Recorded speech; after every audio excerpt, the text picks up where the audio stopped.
Pada zaman dahulu, tepat di daerah Jawa Barat, ada sebuah kerajaan bernama Pakuan Pajajaran.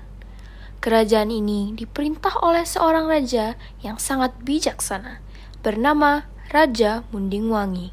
Raja Mundingwangi mempunyai seorang putri yang sangat cantik, bernama Putri Kadita. Raja Mundingwangi pada saat itu berencana untuk pensiun dari tahtanya. Pada saat itu, seorang ratu dilarang untuk memimpin sebuah kerajaan. Hanya seorang rajalah yang layak untuk memimpin. Oleh karena itu, Raja Mundingwangi menikah lagi dan mencari anak laki-laki pewaris tahtanya dari istri barunya bernama Dewi Mutiara. Namun, Dewi Mutiara mulai mengajukan banyak tuntutan, seperti memastikan putranya akan menjadi pria yang mampu menggantikan raja. Sorry rajaku, ada yang kutanyakan kepadamu. Kuharap kau bisa memenuhinya. Bisakah kau mengusir Kadita? Aku yakin dia akan menjadi rintangan bagi putra kami di masa depan. Aku tidak bisa menerima dia di kerajaan ini. Omong kosong, aku tidak akan pernah membiarkan siapapun melakukan hal jahat seperti itu pada putriku tercinta Kadita. Maaf ya mulia, aku tidak bermaksud kejam. Aku hanya takut dia akan menghancurkan kerajaan kita. Meski Dewi Mutiara mengucapkan permintaan maafnya, dia tetap menyimpan niat buruk di lubuk hatinya. Pada suatu hari, tanpa sepengetahuan raja, Dewi Mutiara mengunjungi suatu tempat untuk menemui seorang penyihir jahat bernama Jahil. Apa yang bisa kubantu, ratuku? Jahil, aku mau kau melakukan sesuatu kepada Kadita. Aku ingin kau melakukan sesuatu kepada badan Kadita yang cantik itu. Buat dia menderita, Jahil. Baik, ratuku. Tetapi apa yang aku dapatkan sebagai imbalan? Ini adalah beberapa uang untukmu. Baik, ratu. Aku akan segera lakukan. Jahil pun melakukan perintah ratu dengan segera. Pada malam, saat Putri Kadita sedang tertidur, angin masuk ke dalam kamarnya. Baunya sangat menyengat. Ketika dia terbangun, dia mendapat tubuhnya bau dan terdapat bisul di sekujur tubuhnya. Ketika raja mendengarnya, dia sangat sedih. Dia mengundang banyak dokter untuk menyembuhkan penyakit putrinya. Sayangnya tidak ada yang bisa sembuhkan. Masalahnya makin rumit ketika Ratu Dewi Mutiara memaksanya untuk mengusir putrinya. Yang mulia.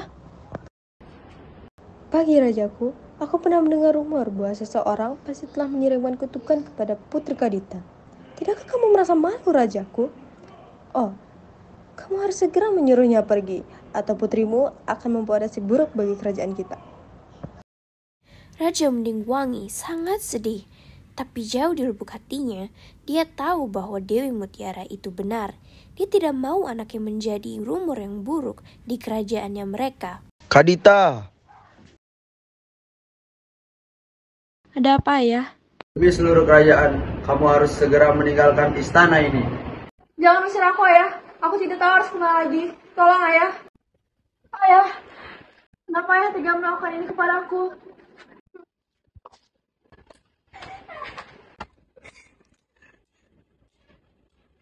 Akhirnya aku berhasil. Sekarang tidak ada lagi yang akan mengganggu kekuasaan anakku di istana ini.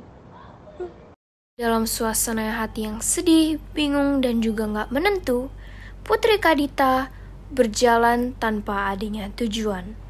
Selama 7 hari dan 7 malam, ia berjalan hingga akhirnya tiba di pantai selatan Jawa yang banyak bebatuan.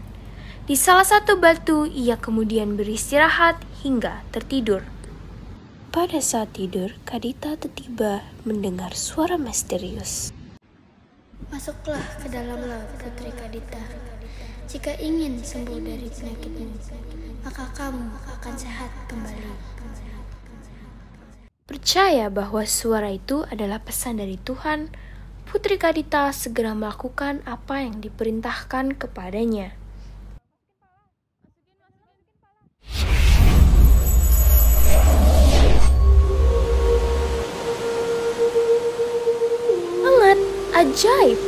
Saat menyentuh air tersebut, seluruh tubuh Putri Kadita tiba-tiba sembuh. Dia menyadari bahwa dia bukan manusia lagi, namun dia berbalik menjadi bentuk kehidupan supranatural.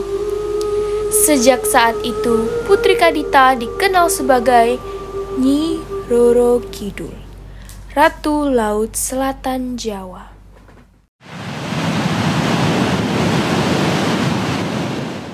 Naik. Di seluruh kerajaan, kamu harus